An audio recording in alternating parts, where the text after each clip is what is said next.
चिदानन्दरूपाय विश्वोत्पत्त्यादिहेतवे तापत्रयविनाशाय શ્રીકૃષ્ણાય વયમ નમઃ. શ્રી વલ્લભને હૃદયમાં પધરાવીને શ્રીમદ ભાગવતજીનું રસપાન કરીશું. શ્રીમદ ભાગવત રસાસ્વાદ પ્રથમ સ્કંદ સપ્તમ અધ્યાય. ગઈકાલે આપણે વાંચનમાં લીધું એ પ્રમાણે સપ્તમ અધ્યાયથી લઈને 19મા અધ્યાય સુધીને ઉત્તમ અધિકારીની કથા આવશે. અત્યાર સુધી મધ્યમ અધિકારી અને હીન અધિકારી એ જોયું. હવે જે પ્રશ્ન કર્યો છે કે આપ પાન કરાવો સુતજીને, જે સૌનક ઋષિઓએ જે વિનંતી કરી છે લીલા સંદર્ભ પાન કરાવવાની, એના અંતર્ગત આપણે 7મા અધ્યાયથી લઈને જે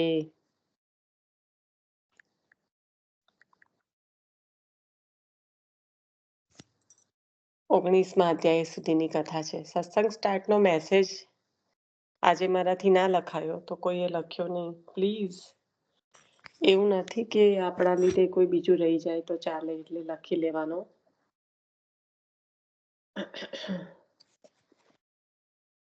અથવા તો યાદ કરાવી દેવાનું અહીંયા આગળ ગ્રુપમાં. મને આઈ રિંગ, મને ના આવી. આ રોજની રામાયણ નથી સાંભળવી કોઈને. આવે તો લેવાની, ના આવે તો તમારી જાતે જોઈન થઈ જવાનું. બરાબર? બીજું બધું બહુ હોય છે યાદ રાખવા માટે, જાણવા માટે અને કરવા માટે. રિંગ એવી કોઈ મોટી વ્યથા નથી જેને આપણે લઈને ગાયા કરીએ.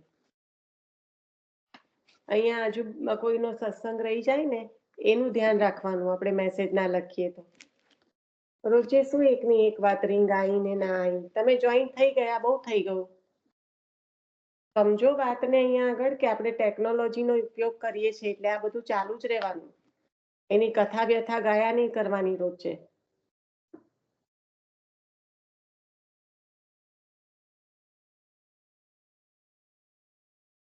બીરવાબેન તો જોઈન થઈ ગયા પણ અત્યારે મેસેજ ગયો છે એટલે હવે જે પણ બાકી હશે. ના, મેં તમારો મેસેજ જ પોપઅપ થયેલો જોયો એટલા માટે જ. કારણ કે ટેકનોલોજીના આધારે છીએ. રિંગ ના આવે તોય શું કરીએ, ના આવે તોય શું કરીએ. જોઈન થઈ ગયા ને એટલું બહુ છે.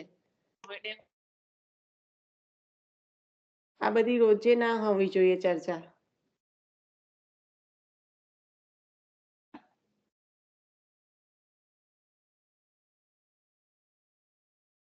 તો આજે આપણે આગળ વધીએ એ પહેલા મારાથી આજે સારું થયું કે થોડુંક, હજી આખું નથી સંભળાયું પણ થોડુંક મોસ્ટલી પહેલો પાર્ટ સતીશ કાકાના સત્સંગનો જે છે ચંદ્રાવાડાનો અને પરમાનંદાય નમઃ એ નામમાં હજી પૂર્ણ નથી થયું પણ સંભળાયું. પણ જે આપણે કરી રહ્યા છીએ એને દ્રઢ કરાવવા માટે પ્રભુ કેટલી કૃપા કરીને આપી રહ્યા છે તે અહીંયા જણાય છે. કારણ કે જ્યારે આપણે વાત કરી ગઈકાલે કે સુરદાસજીનો પ્રસંગ, સુરદાસજીના જે પ્રસંગ પર આપણે છીએ ને એમાં એવું ના સમજો કે આપણે અહીંયા આગળ જ કેમ છીએ. કારણ કે આ આપણને 10મી લીલામાં જે તૃતીય સ્કંદથી લીલા શરૂ થશે અને 10મ સ્કંદમાં જે લીલા હશે ત્યાં સુધીના અંતર્ગત આ ભાવાત્મક જે છે એ આપણે હૃદયમાં દ્રઢ કરવાનું છે. એટલા માટે આપણે એના પર છીએ. તો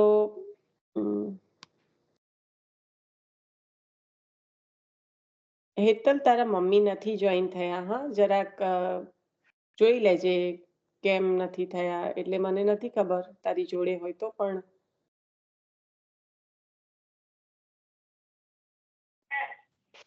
એનાથી જોઈન નથી થવાતું એટલે હું કમ્પ્યુટર મારે નથી થતું. સ્ટોરના ફોન પર સ્પીકર એ કરીને સંભળાવો છો એમને? હા, કઈ વાંધો નહીં. હા,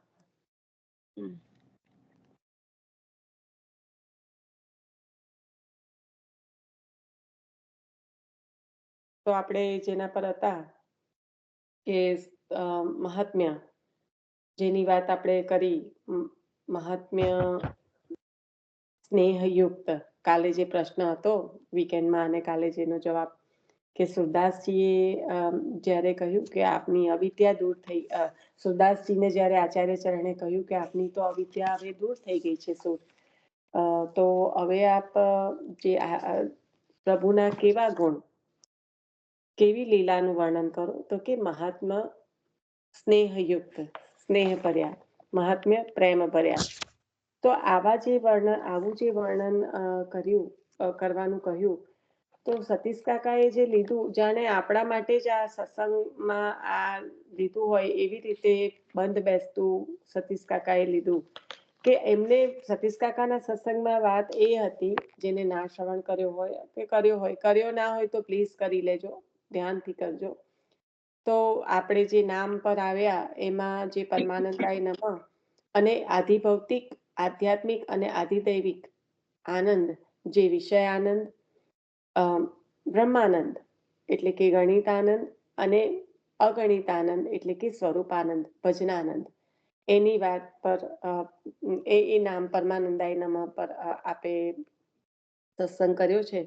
તો ત્યાં જે મહાત્મ્યની વાત કરી, તો આ ખૂબ સુંદર સતીશ કાકાએ સમજાવ્યું કે આચાર્ય ચરણ કયા મહાત્મ્યની વાત કરે છે. જે મહાત્મ્ય અહીંયા સુરદાસજીને ગાવાનું કે છે, વિષયના અંતર્ગત જ છે, જે ભાગવતજીમાં છે, જે સ્વરૂપાનંદની અનુભૂતિ સુખદેવજીને થઈ, જેની અનુભૂતિ સુરદાસજીને આચાર્ય ચરણ કરાવવા ચાહી રહ્યા છે અને માટે આજ્ઞા કરી રહ્યા છે કે સુર હવે આપની અવિદ્યા બધી દૂર. અવિદ્યા દૂર થવી એટલે શું?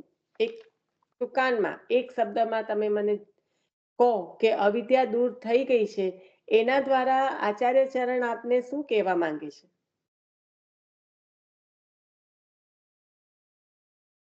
સુરદાસજી થઈ ગઈ છે ને, અવિદ્યા દૂર થઈ ગઈ છે, એના દ્વારા શું જતાવવા માંગે છે?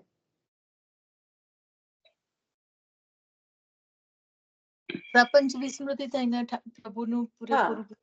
હા, એટલે શું થયું? એટલે પ્રભુનું સ્વરૂપ ખબર પડી. અવિદ્યા દૂર થઈ, તમે કીધું પ્રપંચ વિસ્મૃતિ થઈ, એટલે એનું એન્ડ રિઝલ્ટ શું છે? એનું એન્ડ રિઝલ્ટ શું છે? એક જ શબ્દનો સવાલ છે. એટલે હવે રસો વૈશ એવા પ્રભુનું આપણને હું ખાલી એક જ વસ્તુ પૂછું છું, અત્યારે કઈ જ નથી પૂછતી કે એન્ડ રિઝલ્ટ શું છે. આ શું પ્રાપ્ત કરવાની આ તૈયારી છે? નિરોધ સિદ્ધ થયો. હા, નિરોધ સિદ્ધ. એટલે મેં કીધું કે એક જ શબ્દનો હું તમને લોકોને જવાબ પૂછી રહી છું. બીરવાબેન. હા, પ્રપંચ વિસ્મૃતિ એટલે નિરોધ સિદ્ધ થયો. પ્રપંચ વિસ્મૃતિ પૂર્વક અવિદ્યા જ્યારે દૂર થઈ એટલે નિરોધ સિદ્ધ. ભગવતી માસી, ખ્યાલ આવ્યો ને? તો આ નિરોધ હવે કીધું, હવે તો નિરોધ સિદ્ધ થઈ. નિરોધ સિદ્ધ થવો એટલે શું? જ્યારે વ્રજ ભક્તોનો નિરોધ સિદ્ધ થયો ત્યારે શેની પ્રાપ્તિ થઈ? એટલે પછી હવે રસની પ્રાપ્તિ થઈ ને? હવે રસ હવે રસોની પ્રાપ્તિ થઈ. તો આ જે રસો વૈશ પ્રભુ, આપના પ્રભુ કેવા રસો વૈશ, શ્રુતિઓ જે વેદમાં છે એમાંથી એક જ શબ્દ આચાર્ય ચરણે લીધો છે, રસો વૈશ. તો આવું જે આપનું સ્વરૂપ છે, જે શ્રુતિઓ ચાહે છે. શ્રુતિ રૂપાઓએ જ્યારે વેદની ઋચાઓ, આપણે ગઈકાલે પણ લીધું હતું કે પરમ દિવસે યાદ નથી, પણ જે જ્ઞાનના ઉત્કૃષ્ટ એના પર છે લેવલ પર, તે એમને જ્યારે વેદ પણ નયતિ કરે છે, ત્યારે એવા સ્વરૂપનો આનંદ લેવા માટે આપે તપ કર્યા છે અને એના ફલ રૂપે સારસ્વત કલ્પમાં જે અન્ય પુરવાઓ છે, જે શ્રુતિ રૂપાઓ છે, એ પ્રકટ થયા છે. અને પ્રભુએ સ્વરૂપાનંદનું દાન કર્યું છે. સ્વરૂપાનંદનું દાન ક્યારે થયું છે? જ્યારે નિરોધ સિદ્ધ થયો છે. નિરોધ સિદ્ધ કેવી રીતે થયો છે? તો જે અવિદ્યા છે, જે દેહાધ્યાસ છે, એ દૂર કર્યા છે અને એના દ્વારા નિરોધ છે. પ્રપંચ વિસ્મૃતિ પૂર્વક ભગવદ આસક્તિ એ નિરોધ.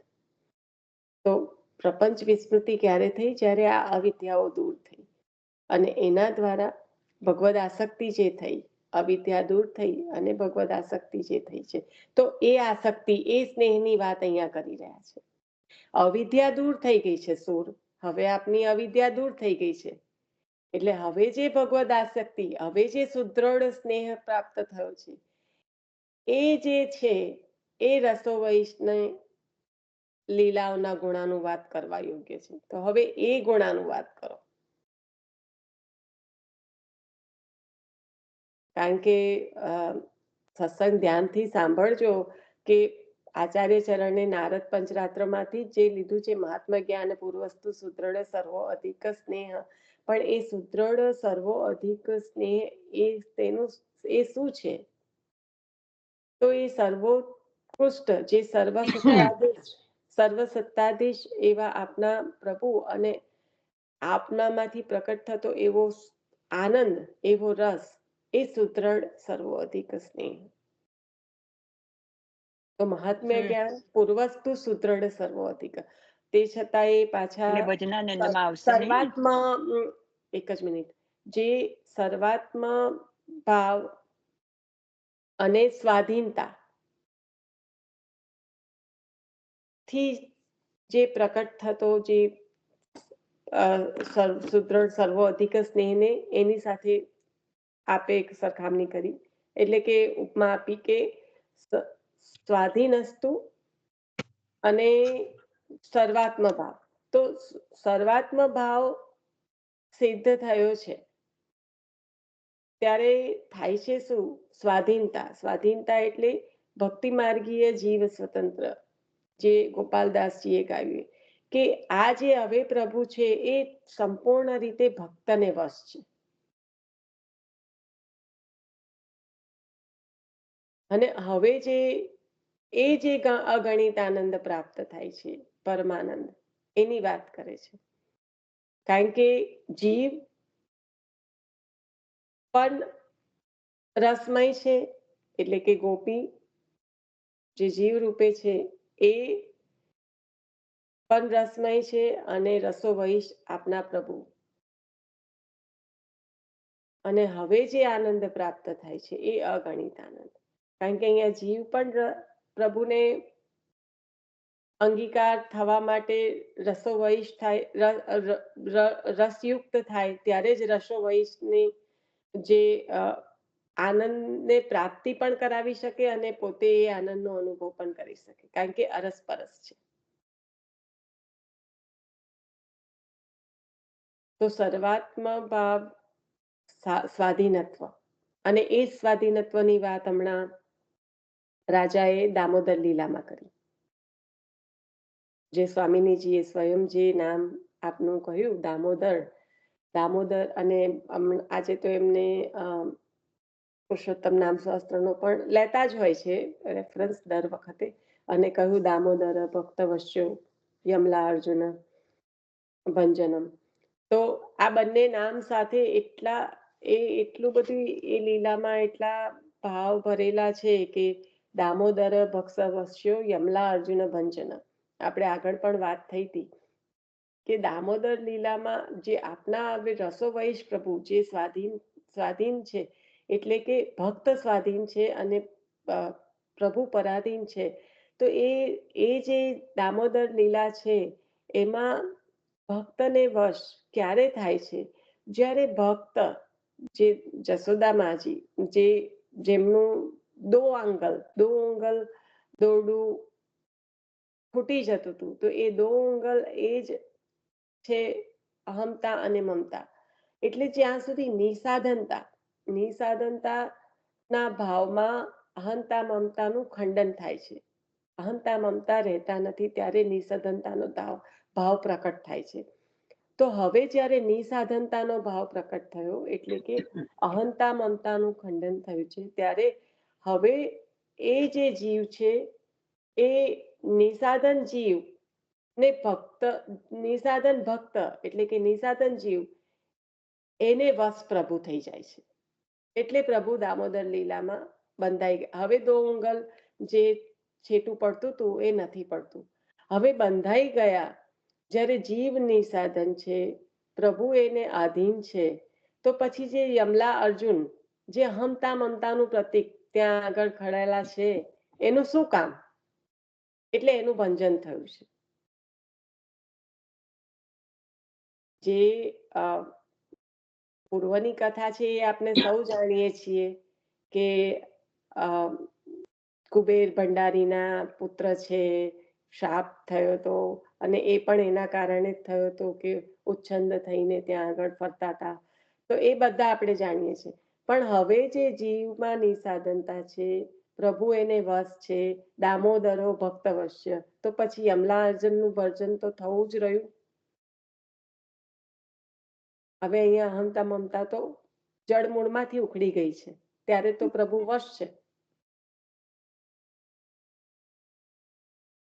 એટલે આવા જે પ્રભુ છે, રસમય રસો વૈશ, એ પ્રભુના મહાત્મ્યનું આપ ગાન કરો, એમ આચાર્ય ચરણ આજ્ઞા. ક્રમે ક્રમે કેવી આજ્ઞા થઈ છે, સુર હોય કે કાય ગીગરાઈ રહ્યો કહ્યું, પછી જે સુબોધિનીજીના અનુક્રમ દસમ સ્કંદના સંભળાવ્યા, અને પછી ગોકુળની લીલા, કારણ કે થયું કે આ તો નવનીત પ્રિયાજીમાં આસક્તિ છે, એટલે હવે કઈ લીલા ગાવ ગોકુળમાં? તો બાળ લીલા.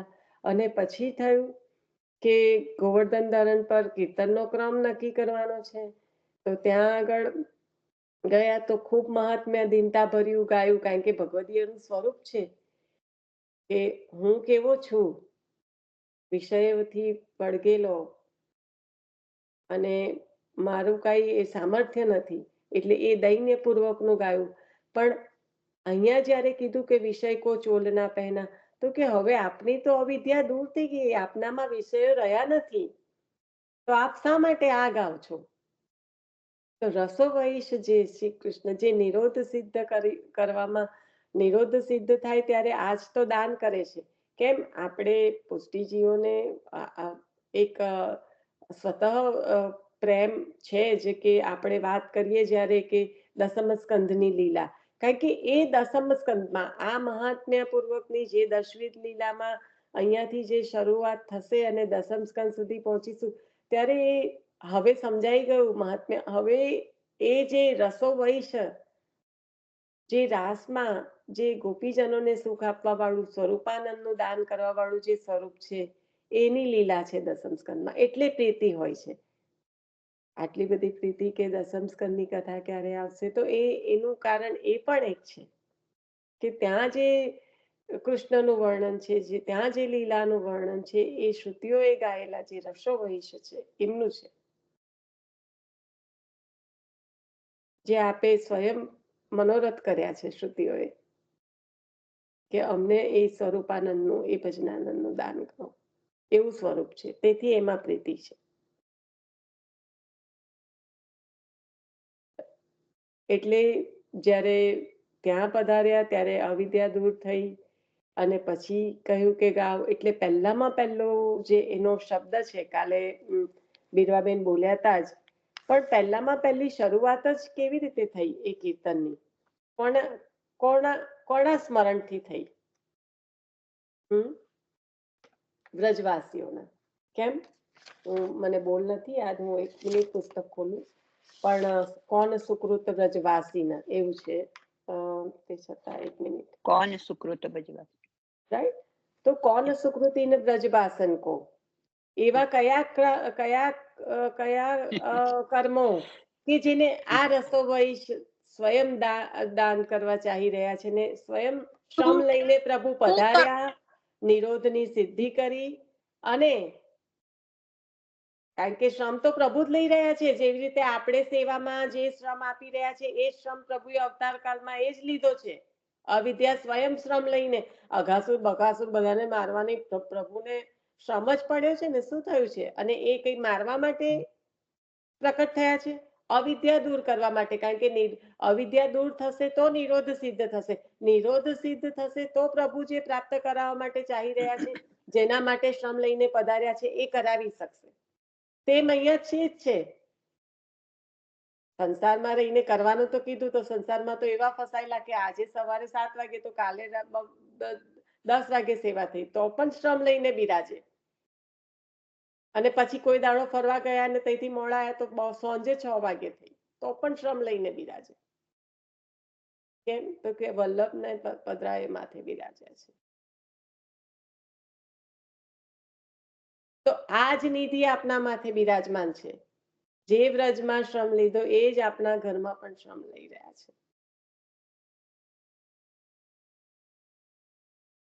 અને ત્યાં તો કોણ સુકૃત, આપણા કૃત તો આપણને ખબર જ નથી. ત્યારે ત્યાં પ્રકટ દશામાં બિરાજમાન પ્રભુ અને એ વ્રજવાસીઓને સુખ આપવા માટે પધાર્યા છે, એમના કેવા કૃત તો આપણા એ કેવા હશે, ત્યારે જ આપણા માથે બિરાજમાન છે ને. કોણ સુકૃત? આપણે પણ એવું જ છે. કોણ સુકૃત? આપણને તો ખબર નથી કયા કર્યા, પણ જે કર્યા વલ્લભની કૃપાથી આપણા માથે બિરાજમાન છે. કેમ? તો કે જે રસનું દાન પ્રભુ કરવા ચાહી રહ્યા છે અને એના માટે શ્રમ લઈને પધાર્યા છે અને નિરોધની સિદ્ધિ, તો આ લીલા ગાવ કે જેમાં રસ છે. કોણ સુકૃત ઇન વ્રજ, એટલે પહેલામાં પહેલું વ્રજવાસીનું ત્યાં આગળ વર્ણન કર્યું. પહેલી જ કડીમાં વ્રજવાસીઓનું વર્ણન કરીને કહ્યું કે કેવા કેવા કૃત, કે એમને વાત કોણ કરે છે? કો વ્રજવાસીન કો વદત બિરંચી શિવશેષ. તો મહાત્મ્ય સ્નેહ યુક્ત એ આપના જે મહાત્મ્ય, પણ કેવું મહાત્મ્ય? તો આપના રસો વૈશ્ય પ્રભુનું. અને એનાથી આગળ હજી જ્યારે શ્રી ગુસાઈજી પ્રભુ ચરણ રેન્ક પર્યંકનું વર્ણન કરશે અને એના પછી જે શૃંગારના પદનું વર્ણન થયું એ તો સંપૂર્ણ રસમય વિરુદ્ધમાં શ્રી પ્રભુની લીલાઓનું વર્ણન, યુગલ સ્વરૂપની અને બાળ લીલાની બંને લીલાઓનું વર્ણન એક સાથે એવું વર્ણન થયું.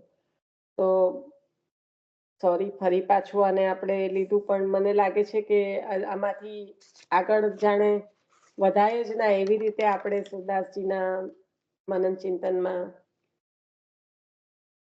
પ્રવેશ થઈ ગયો છે આપણો. સારું છે આપણા માટે. પણ જો સતીશ કાકાનો સત્સંગ સાંભળ્યો હોય રવિવારે, તો આ બહુ સારી રીતે સમજાઈ જાય કે આચાર્ય ચરણ જે મહાત્મ્યની વાત કરી રહ્યા છે એ કયું મહાત્મા.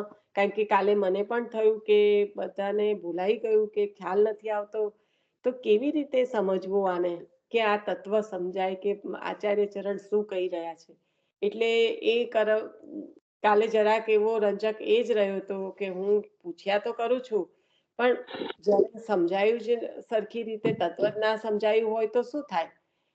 અને આ સતીશ કાકાએ બેઠા બેઠા પીરસી આપ્યું આપણને કે આચાર્ય ચરણ કયા મહાત્મ્યની વાત કરી રહ્યા છે. એ જ મહાત્મ્ય ગાવાની શ્રી સુરદાસજીને વાત કરી રહ્યા છે. ખ્યાલ આવી ગયો? હવે કોઈ પણ વચ્ચે જો બોલવા ચાહતું હતું ને તો પ્લીઝ બોલો. મારાથી વચ્ચેથી સ્ટોપ નથી થવાતું, નહીં તો મને થાય કે લિંક તૂટી જશે મારી. એટલા માટે મને અવાજ તો આવતો હતો પણ આઈ કુડન્ટ સ્ટોપ.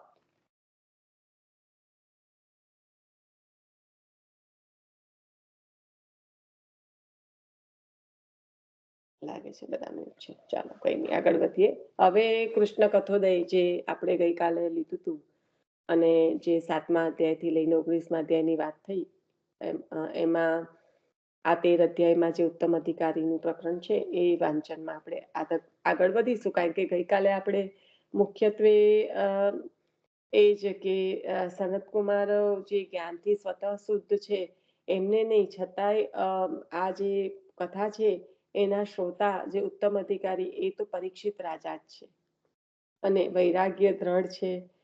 અને વૈરાગ્ય દ્રઢ તો સનત કુમારોને પણ છે, પણ તો પછી શું અંતર છે? તો એ જે આપનું જે સ્વાભાવિક ભગવત ભક્ત બતાયા જે આપને એના અંતર્ગત, કારણ કે ત્યાં સનત કુમારોમાં જ્ઞાનથી સ્વતઃ શુદ્ધ કહ્યું, જ્યારે પરીક્ષિત રાજા એ સ્વાભાવિક ભગવત ભક્ત કહ્યા.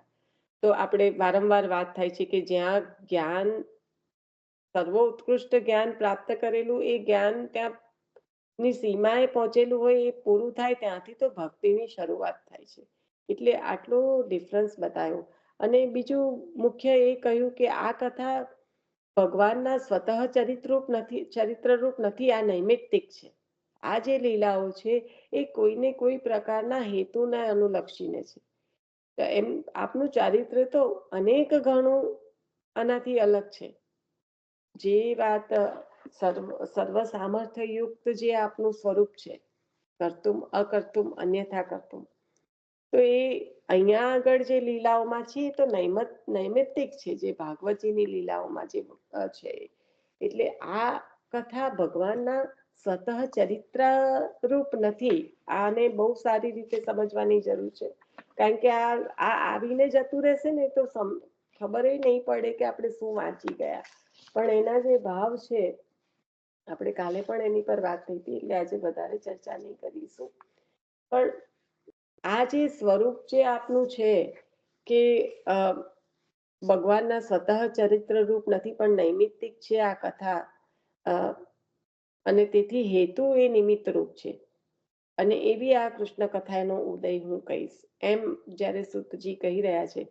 કારણ કે આ કૃષ્ણ કથાનું પ્રતિપાદન કરનારી આ વાતો છે. આ કથા કઈ ભગવાનનું સ્વતઃ ચરિત્ર રૂપ નથી.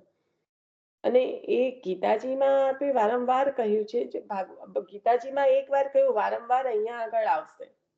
કારણ કે આપનું જે સ્વરૂપ છે, અહીંયા કેમ કહ્યું કે સ્વતઃ ચરિત્ર રૂપ નથી, કારણ કે આપનું સ્વરૂપ જ્યારે કીધું સમોહમ સર્વભૂતેષુ નમે દ્વેષ્ટિ ન પ્રિય યે ભજંતી તું મામ ભક્ત્યામ મય્યતેષુ ચાપ્યહમ, મયિતેષુ ચાપ્યહમ. તો એ મયિતેષુ ચાપ્યહમ કહ્યું, તો એમાં એમનું જે સ્વરૂપ બતાવ્યું એ અહીંયા આગળ કહેવા માંગી રહ્યા છે કે આ સ્વતઃ ચરિત્ર રૂપ નથી, આ તો હજી કંઈક એક નૈમિત્તિક, એક હેતુ નિમિત્ત રૂપ આ કથા છે.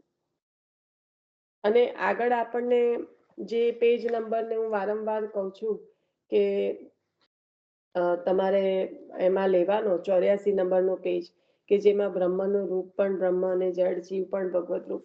ત્યારથી આ જે પ્રથમ સ્કંદના જે તૃતીય અધ્યાયથી, આમ તો પહેલા અધ્યાયથી જ આ રીતની વર્ણન આવેલું જ છે સચ્ચિદાનંદ રૂપ, જ્યારે કહ્યું ત્યારે, પણ આ આવ્યા જ કરશે. અને એ જ મહાત્મા જ્ઞાન પૂર્વસ્તુ સુદ્રઢ સર્વો અધિક સ્નેહ. તો આ જે છે એ પૂરા ભાગવતજી અંતર્ગત પ્રભુનું આ સ્વરૂપ આવ્યા જ કરશે કે આ સ્વતઃ ચરિત્ર રૂપ નહીં, પણ નૈમિત્તિક છે. એમાં આ ભાવ છે. અને સનત કુમારો જ્ઞાનથી સ્વતઃ શુદ્ધ છે, જ્યારે પરીક્ષિત રાજાનું જે સ્વરૂપ છે એ સ્વાભાવિક ભગવત ભક્ત છે. તો આટલો એક તારતમ્ય છે, અને માટે આપને પ્રાપ્ત થયું છે, અને આપને શ્રોતા તરીકેનો ઉત્તમ અધિકાર પણ પ્રાપ્ત થયો છે. એનાથી આગળ આ જે આપણે વાંચન કર્યું હતું કે પાંડવો વગેરેનો ઉદ્ધાર સ્વરૂપથી કર્યો, અને પરીક્ષિત રાજાનો ઉદ્ધાર આપના વાંગમય સ્વરૂપ એટલે કે ભાગવતજી દ્વારા થયો છે.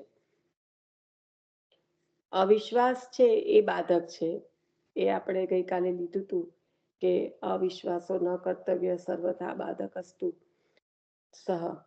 તો જે અવિશ્વાસ છે એ બાધક છે, પણ રાજા છે એ સંપૂર્ણ દ્રઢ વિશ્વાસથી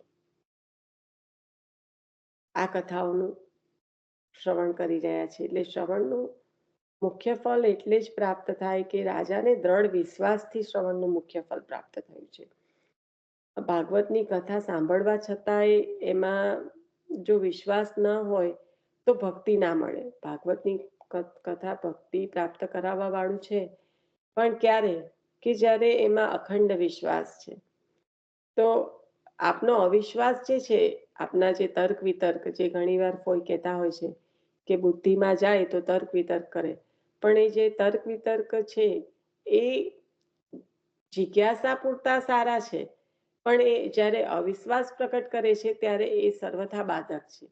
ત્યારે કહેવાય ને કે ઉન્નતિ અટકાવવા વાળા એટલે કે અધોગતિ કરાવવા વાળા છે. ઉર્ધ્વગતિ જેનાથી થવી જોઈએ એની જગ્યાએ અધોગતિ કરાવવા વાળા છે.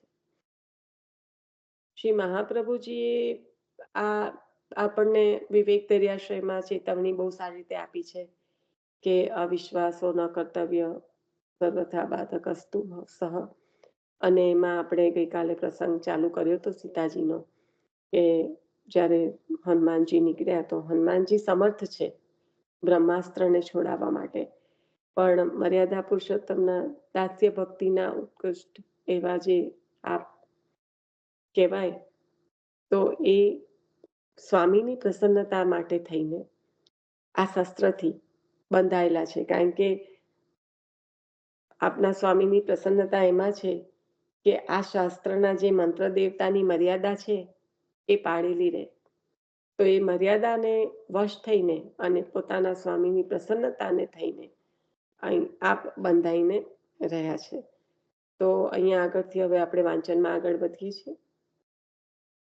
બાણમાંથી નીકળતા સૂતરના તંતુથી બંધાયા. બ્રહ્માસ્ત્ર કેવું છે તો એક સૂતરના તાતણા જેવું છે. એટલે બાણમાંથી નીકળેલા જે સૂતરના તાતણા છે એનાથી આ તંતુથી બંધાયા. એ તંતુને મેઘનાદે અપૂરતા ગણ્યા. એટલે કે બરાબર અપૂરતા એટલે કે જેમાં ઉણપ લાગી એ તંતુને મેઘનાદે અપૂરતા ગણ્યા. વિશ્વાસ ન રહ્યો, લોહની સાંકળથી બાંધવા પ્રયત્ન કર્યો. હનુમાનજીએ તેનો અવિશ્વાસ જોયો. અસ્ત્ર મંત્ર નિષ્ફળ થયો. બ્રહ્માસ્ત્રનો મંત્ર છે હવે નિષ્ફળ થઈ ગયો, અવિશ્વાસ થયો છે. મહાવીરે બંધન ક્ષણમાં તોડી નાખ્યા. હનુમાનજીની વાત કરે છે જે મહાવીર છે તો કહ્યું કે મહાવીરે બંધન ક્ષણમાં તોડી નાખ્યા. ચાતક જેવી અનન્યતા દ્રઢતા વાળો વિશ્વાસ જોઈએ. ચાતક મરે પણ મેઘ વિના બીજે લાચાર બનીને યાચે નહીં. વિશ્વાસ અંતિમ શ્વાસ પર્યંત જોઈએ તો દુઃખનો નિશ્વાસ પણ મૂકવો ન પડે. પ્રભુના આશ્રયમાં વિશ્વાસ જ મૂળ છે. દ્રઢેન ચરણ કેરો ભરોસો. પ્રભુના આશ્રયમાં વિશ્વાસ જ મૂળ છે. પ્રભુમાં, સેવામાં, કથામાં, લૌકિક વ્યવહારમાં પણ વિશ્વાસ મુખ્ય અંગ છે. શ્રી આચાર્યજીની આજ્ઞા છે કરિષ્યતિ વિશ્વાસ. પ્રભુ કરશે એવો વિશ્વાસ રાખવો. પ્રભુ કરશે જ તેવો વિશ્વાસ રાખવો. સ્વયં શ્રી ગોવર્ધનનાથજીએ સ્વમુખ્ય આજ્ઞા કરી છે. મયી યેદસ્તિ વિશ્વાસ, મયી યેદસ્તિ વિશ્વાસ શ્રી ગોપીજન વલ્લભે સદા કૃતાર્થા યુયમ સી શોચનીયમ ન કહીર્ચિત. મારામાં શ્રી ગોપીજન વલ્લભમાં જો વિશ્વાસ છે, મયી યેદસ્તિ વિશ્વાસ શ્રી ગોપીજન વલ્લભે, મારામાં શ્રી ગોપીજન વલ્લભમાં જો વિશ્વાસ છે, સદા કૃતાર્થતા યુયમ હિ, તો તમે ચોક્કસ કૃતાર્થ છો. શોચનીયમ ન કહીર્ચિત, ક્યારે પણ શોક કરવા જેવું નથી. આ સ્વયં શ્રી ગોવર્ધન ધરણના સ્વમુખે કહેલા વચનો છે. આપની આજ્ઞા છે કે મારામાં શ્રી ગોપીજન વલ્લભમાં જો વિશ્વાસ છે એટલે યુગલ સ્વરૂપમાં શ્રી ગોવર્ધન ધરણ, શ્રી ગોપીજન વલ્લભ, સ્વામીની સ્વરૂપ શ્રી વલ્લભ. જો આપને યુગલ સ્વર ચરણારવિંદમાં દ્રઢ વિશ્વાસ છે તો ચોક્કસ જીવ કૃતાર્થ છે. ક્યારેય પણ શોક કરવા જેવું નથી. વિશ્વાસના 3 સાધન છે. ઉત્તમ પ્રકારની શુદ્ધિ, સર્વત્યાગ અને સત્સંગ. પરીક્ષિત જન્મ પહેલાના 7 થી 11 સુધીના 5 અધ્યાય તેની શુદ્ધિને સૂચવનારા છે. 12મા અધ્યાયમાં તેના જન્મની કથા છે. 13 થી 17 અધ્યાયમાં તેનો સર્વ ત્યાગ છે. 18 થી 19 અધ્યાયમાં તેને સત્સંગની પ્રાપ્તિ છે. તેથી પરીક્ષિતને કથામાં સંપૂર્ણ વિશ્વાસ છે. તેનો મુખ્ય અધિકાર એટલે કે યોગ્યતા છે. તો ઉત્તમ પ્રકારની શુદ્ધિ, સર્વ ત્યાગ અને સત્સંગ જે વિશ્વાસના 3 સાધન કહ્યા, અને એના અંતર્ગત પરીક્ષિત રાજાના જે આ 7 થી લઈને 19મા સુધીના ઉત્તમ શ્રોતા, ઉત્તમ અધિકારીના વર્ણનમાં કેવી રીતે વિભાજન કર્યું છે, તો કહ્યું કે પહેલાના જે 7 થી 11 નો અધ્યાય છે, 7 થી 11 સુધીના જે 5 અધ્યાય છે એ શુદ્ધિને સૂચવનારા છે. 12મા અધ્યાયમાં આપના જન્મની કથા છે, અને 13 થી લઈને 17 સુધીમાં શુદ્ધિ થઈ ગઈ. એકમાં જન્મ બતાવ્યો, અને હવે 13 થી 17માં સર્વ ત્યાગ, અને એ ત્યાગ જે બતાવ્યો 13 થી 17માં એના આધારે જ આ પ્રાપ્ત થાય સત્સંગ. કારણ કે પરીક્ષિત રાજાને સુખદેવજી મહારાજ સ્વયં મળ્યા છે, તો એ જીવની પાત્રતા થઈ છે. અને હવે જે પ્રાપ્ત થયું છે 18 ને 19મા અધ્યાયમાં, એ સુખદેવજી મહારાજનો સત્સંગ. તેથી પરીક્ષિતને કથામાં સંપૂર્ણ વિશ્વાસ છે. તેનો મુખ્ય અધિકાર યોગ્યતા છે. તો જે 3 સાધન બતાયા કે શુદ્ધિ, પહેલા તો શુદ્ધિ બહુ જ મહત્વની છે. એ શુદ્ધિના અંતર્ગત જ એ શુદ્ધિ થાય એના ફળ રૂપે જ ત્યાગ પ્રાપ્ત થાય. ત્યાગ કોઈ મનમાંથી ઉત્પન્ન થયેલી એક, અને જો એ ત્યાગ અને પરિત્યાગ બેમાં બહુ મોટો ફરક છે. આપણે જે સંન્યાસ નિર્ણયમાં જોઈ ગયા છીએ કે ત્યાગ અને પરિત્યાગ, આવેશમાં આવીને કદાચ ત્યાગ કરી પણ લીધો, ઘણા આપણે અખતરા કરતા હોય છે, પણ એ પછી નિભતા નથી હોતા. અલૌકિકની વાત કરું છું કે ઘણો બધો લૌકિકમાં ઝંઝાટ ફેરવતા હોય છે. હવે આજથી તો મેં આ છોડ્યું ને, તો પેલું છોડ્યું ને, આવું કર્યું ને, હવે તો મારે આમ કરવું છે. એ ટકતું નથી, કારણ કે એ ત્યાગ થયો છે, પરિત્યાગ નથી. જ્યારે સર્વ ત્યાગ કહ્યું એનો મતલબ કે પરિત્યાગ, તો એ પરિત્યાગમાં એક સંપૂર્ણ રીતે જે શુદ્ધિ જ્યારે જીવની થાય, શુદ્ધિ એટલે કઈ રીતે? આપણે નાયેલા ધોયેલા શુદ્ધ જ હોય છે, તો એની ફિઝિકલ શુદ્ધિની તો વાત થતી નથી, અંતઃકરણની શુદ્ધિ છે. તો એ શુદ્ધિ જે થાય ત્યારે જીવને સાચું ખોટું શું છે એની પરીક્ષણ ખબર પડે, અને એના દ્વારા ત્યાગ શક્ય બને. અને એ ત્યાગ થાય, શુદ્ધિ થઈ ગઈ, ત્યાગ થયો, એટલે હવે પ્રભુ સ્વયં કશું મેળવવા આપવા માટે ચાહી રહ્યા છે. તો એ ક્યારે પ્રાપ્ત થાય?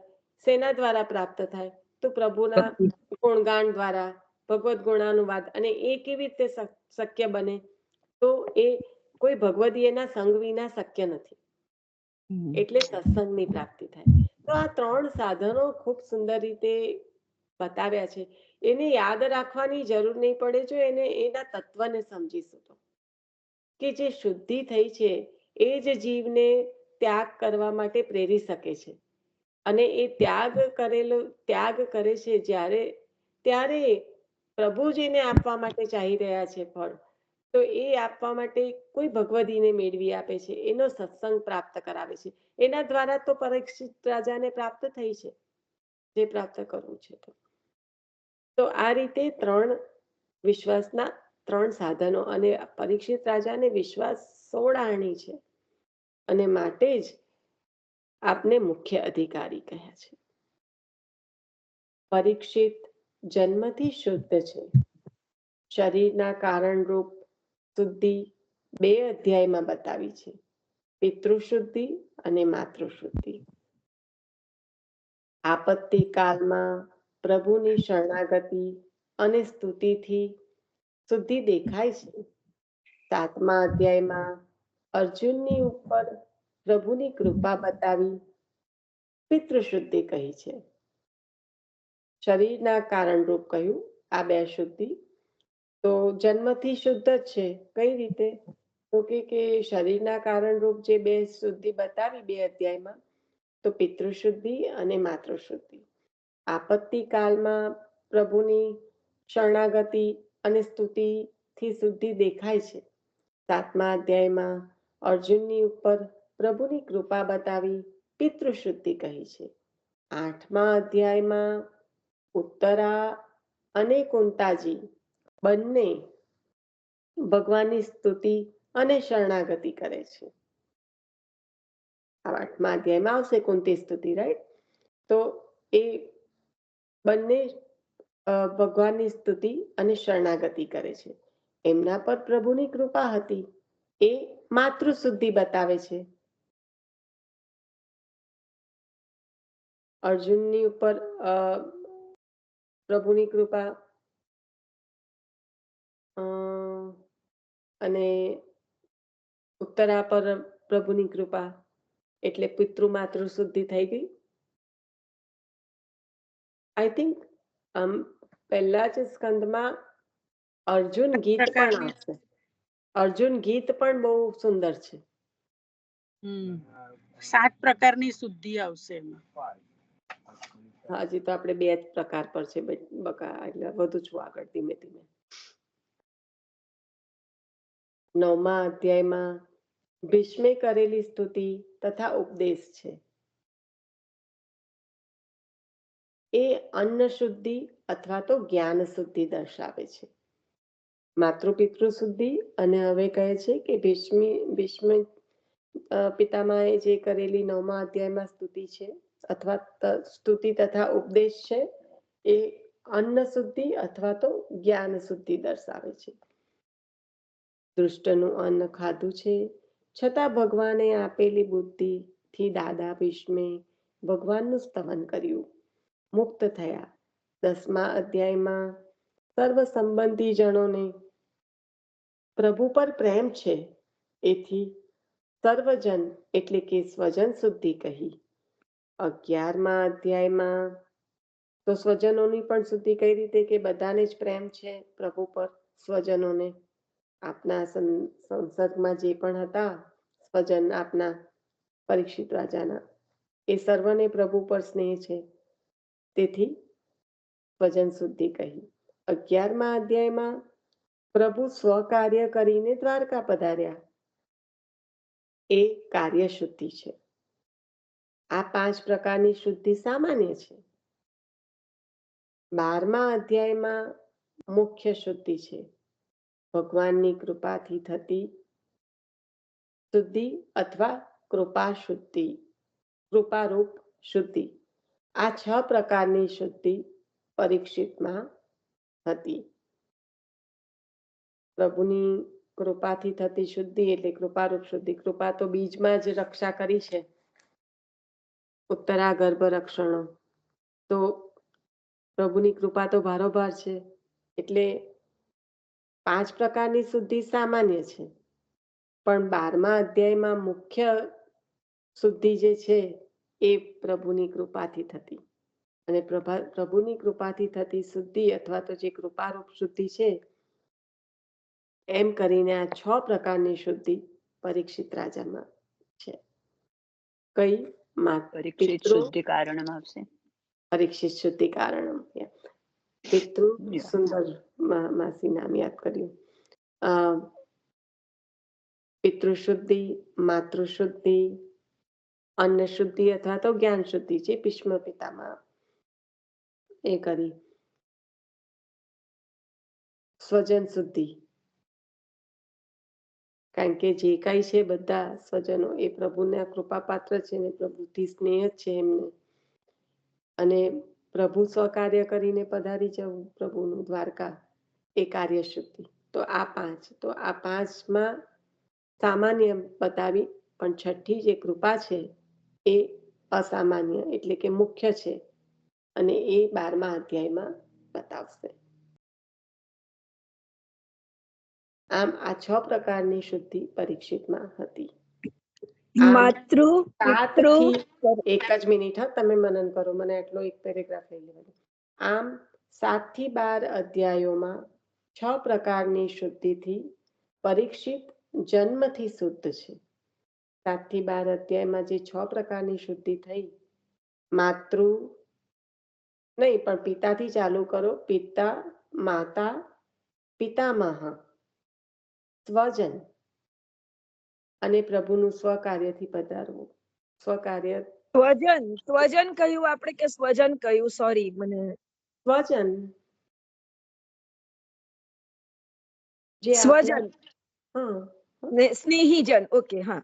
સર્વજન કો કે સજન કો, આપના અંતર્ગત જે આપના એમાં હતા એ બધાને તો પ્રભુમાં પ્રેમ હતો જ. આ પરીક્ષિત રાજાથી સંબંધિત બધા છે એ રીતે સ્વજન.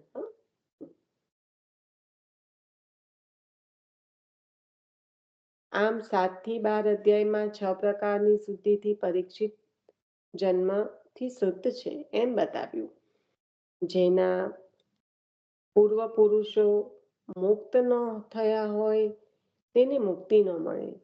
તેના પૂર્વ પુરુષોની મુક્તિ 13 થી 15 અધ્યાયમાં કહી.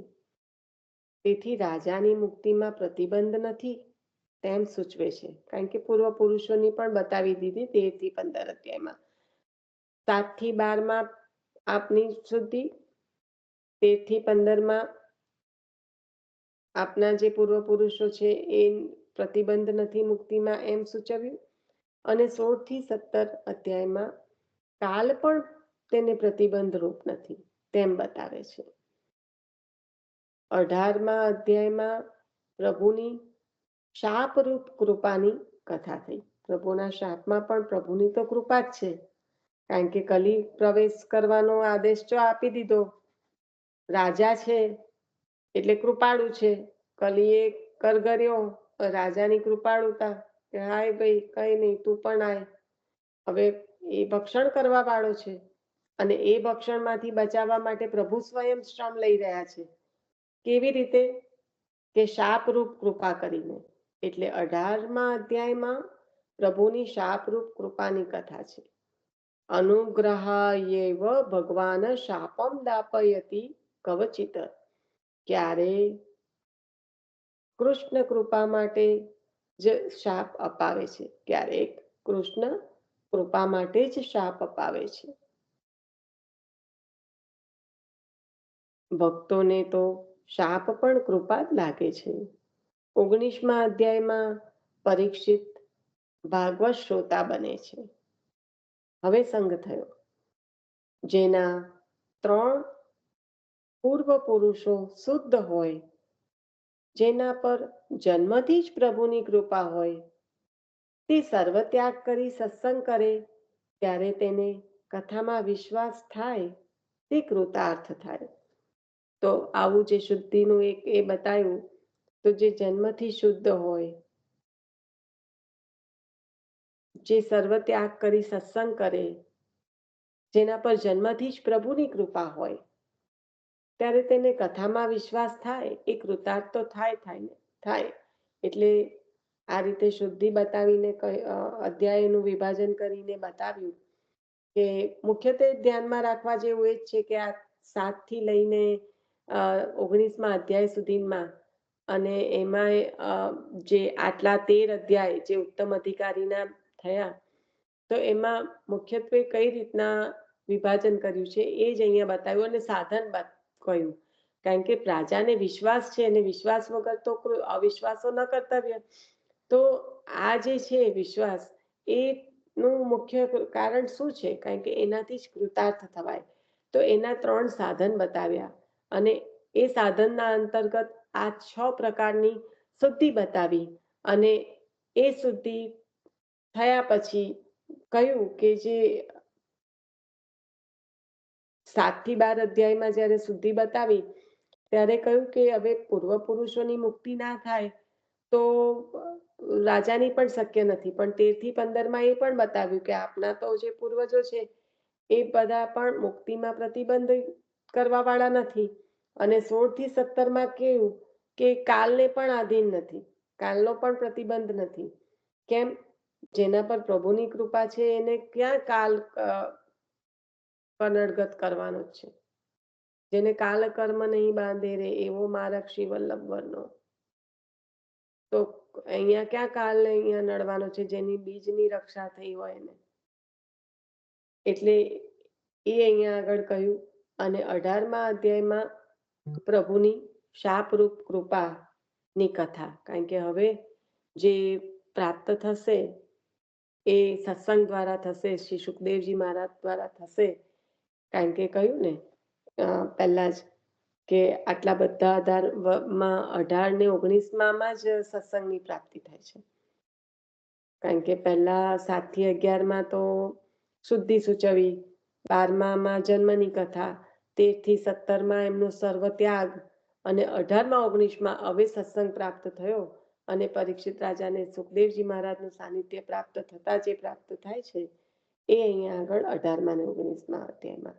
એટલે કહ્યું કે 18મા અધ્યાયમાં પ્રભુની શાપરૂપ કૃપાની કથા છે. કારણ કે હવે જ કૃષ્ણ કથા પ્રાપ્ત થવાની છે. એટલે પ્રભુ ક્યારેક કૃષ્ણ કૃપા માટે જ શાપ અપાવે છે. એટલે ભક્તોના માટે તો શાપ પણ કૃપા યુક્ત જ છે, કૃપા જ છે, બીજું કંઈ નથી. 19મા અધ્યાયમાં પરીક્ષિત ભાગવત શ્રોતા બન્યા છે, ભાગવતનું રસપાન કરશે. એટલે જેના 3 પૂર્વ પુરુષો શુદ્ધ હોય, જેના પર પ્રભુની જન્મથી કૃપા હોય, જેને સર્વ ત્યાગ કરીને સત્સંગ પ્રાપ્ત કર્યો હોય, ત્યારે તેને કથામાં વિશ્વાસ થાય અને એ કૃતાર્થ થાય. તો અહીંયા આપણે રાખીએ છીએ. કારણ કે હવે આવશે આગળ કે સર્વદશામાં ભગવાનની જ સ્તુતિ, સર્વદશામાં ભગવાનની સ્તુતિ જ ભક્તોની શુદ્ધિની સ્વાભાવિકતા છે. પ્રભુના ચરણનો આશ્રય જ, પ્રભુની સ્તુતિ જ ભક્તોની શુદ્ધિની સ્વાભાવિકતા છે. શ્રી કૃષ્ણની મુખ્યતા દર્શાવતી કથા આ ટાઇટલ છે. હવે એને આપણે અહીંયા વિરામ રાખીએ છીએ. શ્રી વલ્લભ પાછું કહેશો કે મને એટલું 4 પહેલી તો ખ્યાલ આવી, પિતા માતા પિતામહ એટલે જે સંબંધી સ્વજન, અને પછી એક કરતા હતી અને એક બીજી કઈ? તમે શાંતિથી જોડો, તમને ખરેખર ખ્યાલ આવશે. કારણ કે એટલું કોમ્પ્લિકેટેડ નથી. પિતાની, માતાની, પિતામહની, કારણ કે પિતામાં અન્નના લીધે અશુદ્ધિ થઈ હતી, એટલે જ્ઞાનવાળી શુદ્ધિ. એટલે પિતા, માતા, પિતામહ, પછી સ્વજન છે. કારણ કે સ્વજનોને પણ ભારોભાર પ્રેમ છે પ્રભુ પર, એટલે સ્વજનની. અને પછી પ્રભુ કાર્ય પૂર્ણ કરીને દ્વારિકા પધારી ગયા છે, એટલે કાર્ય શુદ્ધિ. અને 5 શુદ્ધિ સામાન્ય છે. 6ઠ્ઠી જે કૃપારૂપ શુદ્ધિ છે એ પરીક્ષિત રાજાને જન્મથી જ પ્રાપ્ત થઈ છે. ખ્યાલ આવ્યો? હા હા, બસ આજ. થોડુંક રોકાઈને મનન કરવાનું. હવે મનન કરજો, કારણ કે પછી તમને અઠવાડિયા પછી હું પૂછીશ. તમે અત્યારે 2-3 વાર પૂછો એટલે તમારે સમજી જવાનું કે હું તમને ગમે ત્યારે પાછું પૂછીશ. એટલે આના પર મનન જરૂરથી કરજો, એટલે અમને પણ મળશે તમારા થકી. શ્રી વલ્લભાધીશ કી જય. આશરો લઈ લેજો. ના મૂક્યું બીરવાબેને. આશરો લઈ લેજો.